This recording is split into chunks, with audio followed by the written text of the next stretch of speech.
So our community was affected by Storm Bert because it was a total devastation to the whole community just through flood water.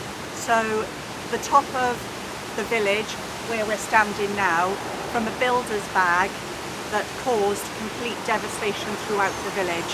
Well, the people were affected enormously because of the mistrust. They were very angry, they were frustrated, they felt let down. If you can imagine, these poor people have gone through this previously, as little as 4 years ago. I mean, and lots of families were still getting over the effects of the previous flood. So the mistrust, the confidence had gone, the anger was immense, and so everybody just felt let down.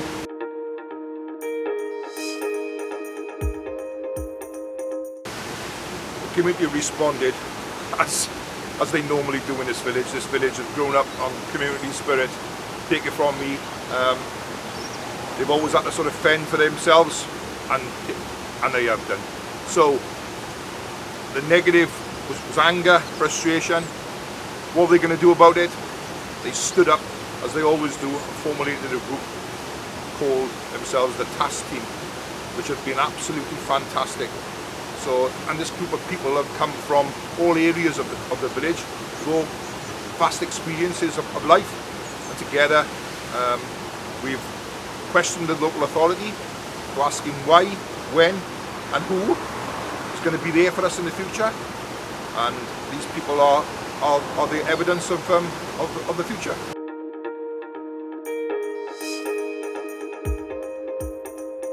I think we had several factors that came together, which always happens in disasters.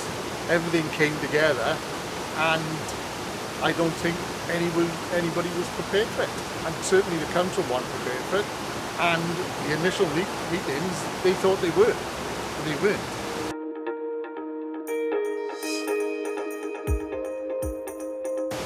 So since the flood, we got together with numerous meetings from the council, and a group of us decided that it would be a positive action to move forward as a task force.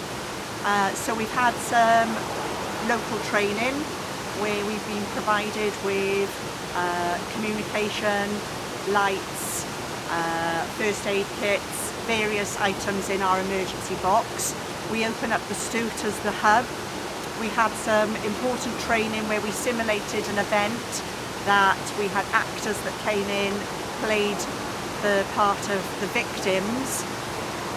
So we all had our roles and we knew exactly what would happen if we were faced with this event again.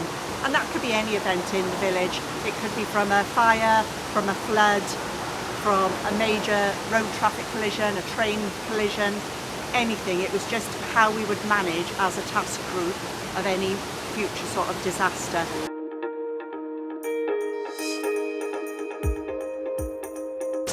We talk, we've got a WhatsApp group, we monitor if we've got adverse weather, so we all link in to say, like, George will open the Stoot and be there with sandbags. Different people bring different things to the actual task force. We will have all the emergency equipment on hand, just in case the emergency services cannot get to us, which I feel is important. And again, hats off to the local authority. They've been tremendously supportive.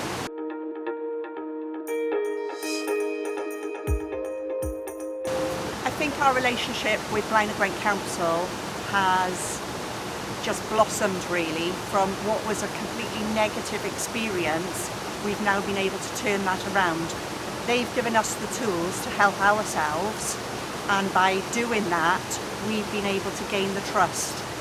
The money that has been spent in our village to improve our drainage system is phenomenal. I don't think people actually realise how much work has been undertaken by the council, and I think that's gained our trust back in them, and we've had a good working relationship with the full team right across the board.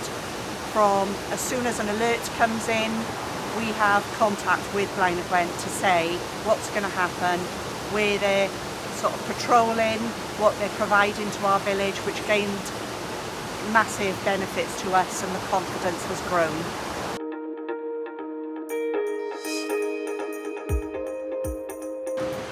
We're working far closer now with the residents and the community of Cwm and the task force itself.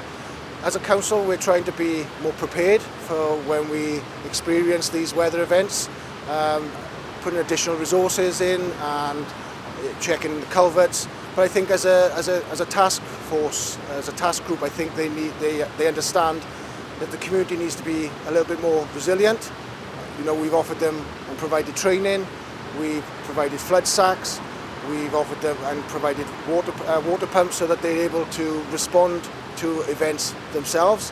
As a council, you know, we'll still do the heavy lifting, we'll still upgrade infrastructure, as you can see behind me. We'll still respond with our staff and deliver sandbags as required. But I think it's important for residents and communities to understand that they can help themselves. They don't have to rely on the council to do everything for them. They know their communities better than anybody. They'll have the skills to be able to do things for themselves. And I think that's what the deal is all about. And you know, the communication that we've seen now between the council and the task force has improved dramatically. And I think that's something that we can look to roll out to other communities as part of the deal.